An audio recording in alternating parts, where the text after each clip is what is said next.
Teenage Mutant Ninja Turtles 4, Turtles in Time released in the arcades in March of 1991 and on the Super Nintendo in August of 1992 in the US. If you're anything like me, the Turtles were injected right into the bloodstream at an early age.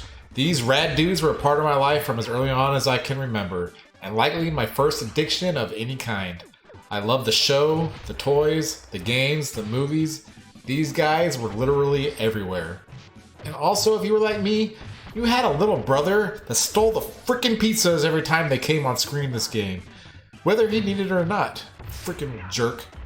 Anyways, this game had been the definitive Turtles game since it released. That is, until Shredder's Revenge released in 2022 and set the bar even higher. So from hitting the Turtles boxes in the arcade to playing them at home on console, I have a ton of nostalgia for these games. So I was super excited to jump into Turtles in Time and see it holds up even after being surpassed by Shredder's Revenge. This one starts with Shredder up to his old shenanigans once again, and this time he decides to steal the Statue of Liberty. Seriously. Now I'm not sure what exactly he was planning to do with it, but he wanted it and he took it. Speaking of jerks, I mean, am I right? We then find our way through the streets and sewers of New York on our way to the Technodrome. And along our journey, we face off against classic Turtle villains like Baxter Stockman, Metalhead, and the Rat King. None of the bosses in this game in general are very challenging, but I do love seeing them pull some great villains in this one. The nostalgia hit me extremely hard as soon as we boarded the Technodrome. It's like they took the levels from Turtles 2 and injected steroids right into the code. The villains and scenery just took me back to the simpler times of my youth. Speaking of my youth, as you make your way through, you eventually come across Toko and Razor, and that instantly took me back to this.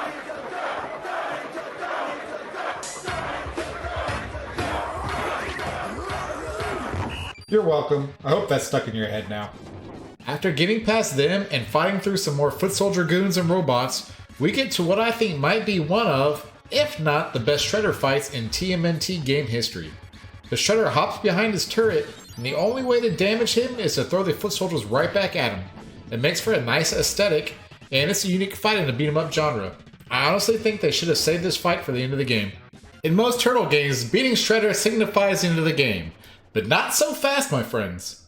This slippery scoundrel makes a break for it, and with nowhere to run, he decides to jump into a time portal. Being the heroes we are, we chase after him and travel back to prehistoric times. This is where the game really starts to get interesting, and also kicks up a notch in the difficulty department. I think it's time now to mention the main stars here in Leo, Donnie, Raph, and Mikey. These guys pretty much play the same. One button jumps, the other attacks. And if you press both at the same time, you do a special move. But oh yeah, it drains your health. I couldn't figure out why my health was draining so fast at times, but once I finally figured it out, I felt like an idiot. But even if the Turtles do play the same, they aren't all made equal. In fact, as in all games and any other media, Donatello reigns supreme with his ultimate reach. And also, if you don't think Donnie is the best turtle overall in general, well, you're just wrong. This game does control wonderfully though, and overall feels like a really solid beat-em-up game.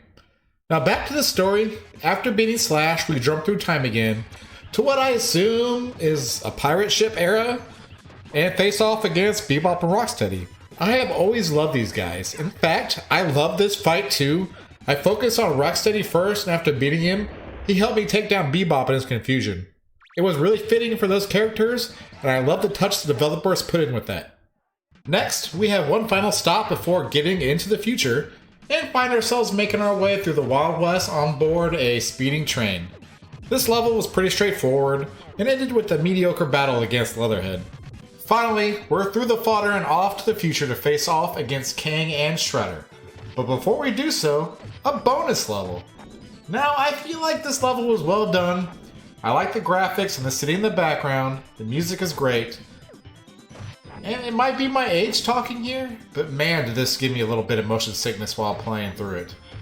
It kinda sucks getting old. After beating the bonus level, Krang comes flying in wearing his weird human skin mech suit. And I have to say, I found this one and the next fight against him pretty underwhelming. You know, actually, the last 3 boss fights are quite underwhelming in general. And that's quite a shame after it started so well with that first Shredder fight. Upon beating Krang, things get a little trippy as far as the story goes. Not only do we continue to travel through time, but we also end up traveling through space? I'm not exactly sure how, but we end up on a star base in our final mission. Where no turtle has gone before. I suppose a lot of this stuff in this game doesn't really make sense, so I was happy to go with it. This by far is my favorite level in the game though. You can tell they put a lot of thought into it, and there's a great variety of villains to fight through, and also obstacles to avoid. That is, until we get to the aforementioned Krang battle. It might be the worst fight in the game. He just hovers and teleports around in his little go-kart, and we beat the crap out of him as quickly as possible. At no point did I ever feel like I was in danger during this one. After beating Krang, we're teleported back to the present. I mean, the past? No, I mean, 1992. The Turtles' time to face Shredder again. This battle was almost as disappointing as Krang's last one. Shredder turns into Super Shredder from the movies, but unlike the movies, he's now able to go Super Saiyan for some reason. He charges up and is unhittable while doing so with kind of an energy field around him, but after releasing his energy blast, you can easily get in some easy hits. As I mentioned previously, the first Shredder battle should have been the final one. I do, however, love the Statue of Liberty in the background. It just adds to the ridiculousness of what this plot is. Ultimately, I enjoyed playing this game, but I'm finding it difficult to rate it as if it should be left to the past or if it's still worth playing through today. I mean, Shredder's Revenge is just so good, and it does everything this one does just 10,000 times better. On the other hand, this game is chock full of nostalgia and reminded me of a time when these turtles were everything to me. And I think for that alone, I will say this game is a must-play for any retro game enthusiast. Thank you all so much for watching. As always, if there's any retro games you want covered in the future, drop them below. And I will see you next time. Shimmy signing out.